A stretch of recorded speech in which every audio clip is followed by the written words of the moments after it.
What if I told you that your private thoughts about someone aren't actually that private, that they could literally have the power to shape that person's reality?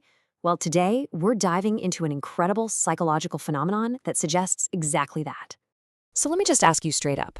Do you think your secret, internal expectations of a person, say a teammate, a student, maybe even a friend, can actually change how they perform, how they behave, or get this, even how smart they become? It sounds like something out of a movie, right? But the answer is a definite, scientifically proven yes. And this incredible force has a name, the Pygmalion Effect. It's this wild and honestly kind of unsettling idea that when we hold high expectations for someone, they actually rise up to meet them. And on the flip side, when our expectations are low, well, they often sink right down to that level too. So at its core, the Pygmalion Effect is basically a self-fulfilling prophecy. This isn't magic or mind reading, it's a powerful feedback loop. It all kicks off with a belief we have about someone. That belief then changes how we act towards them. Then our actions start to change how they see themselves, which, you guessed it, causes them to act in a way that proves our original belief was right all along. You can actually break this cycle down into 4 clear steps. First, it starts inside our head with our belief. Second, that belief changes our actions. Maybe it's the tone of our voice, the feedback we give, or even just our body language.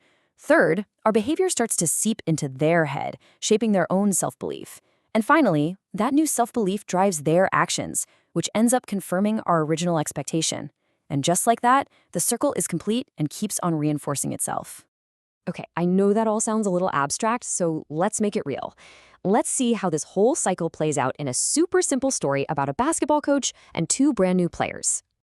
All right, so day 1 of practice. The coach sees a new player, Chris, and for whatever reason, he's instantly reminded of a famous pro. Boom, high expectations are locked in. Then he sees another player, Joe, who just happens to remind him of some annoying kid from back in high school. And just like that, bam, low expectations are set. The key here is that this is all totally unconscious, based on literally nothing real. So, how do these secret beliefs turn into real-world actions?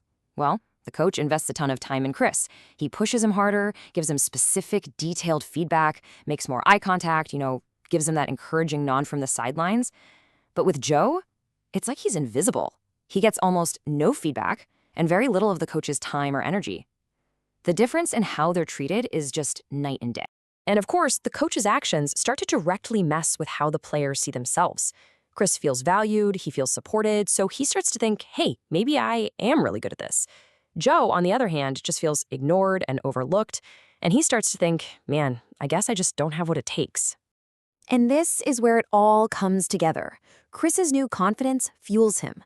He's playing with passion, he's training harder, and he's improving like crazy. But Joe's self-doubt just crushes his motivation. He puts in less effort, maybe he even starts skipping practice. And the coach looks at the two of them and thinks, see, I knew it from day one. The prophecy has been fulfilled. Now, that story is a great illustration, but you might be wondering, is there any actual science to back this up? Oh, you bet there is. And this brings us to the absolutely groundbreaking work of a researcher named Robert Rosenthal. So in one of his first big studies, Rosenthal gave some researchers a bunch of lab rats to run through a maze. He told half of them that their rats were genetically bred to be maze bright, basically genius rats. He told the other half that their rats were maze dull and would probably struggle.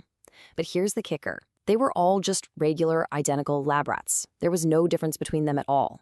The results? Absolutely mind-blowing. The rats that were simply thought to be smart did way, way better in the maze. So why did this happen? Well, the handlers who had high expectations just treated them differently.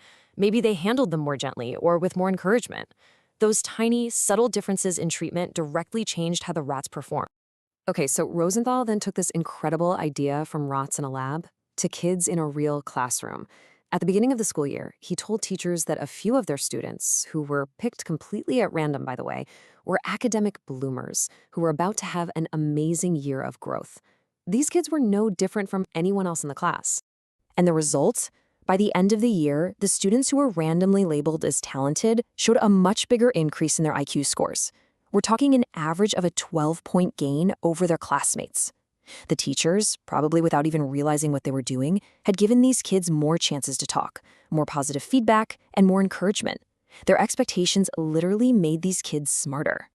So, wow. What do we do with this information? What's the big takeaway from these stories and experiments? Well, it's something huge, something that affects us every single day, whether we're the one with the expectation or the one being expected of.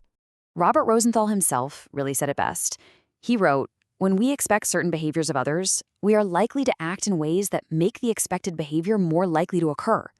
Think about that. Our expectations aren't just passive guesses about the future. They are active ingredients that help create the future. That is a massive responsibility for all of us, as managers, as parents, as teachers, and just as people. And that leaves us with one last, really important question to think about. We've seen the incredible power our expectations have over other people, but what about the flip side? How do we build up the awareness and the strength to resist the low expectations that other people might be putting on us? Now, that is something powerful to think about. Thanks for tuning in.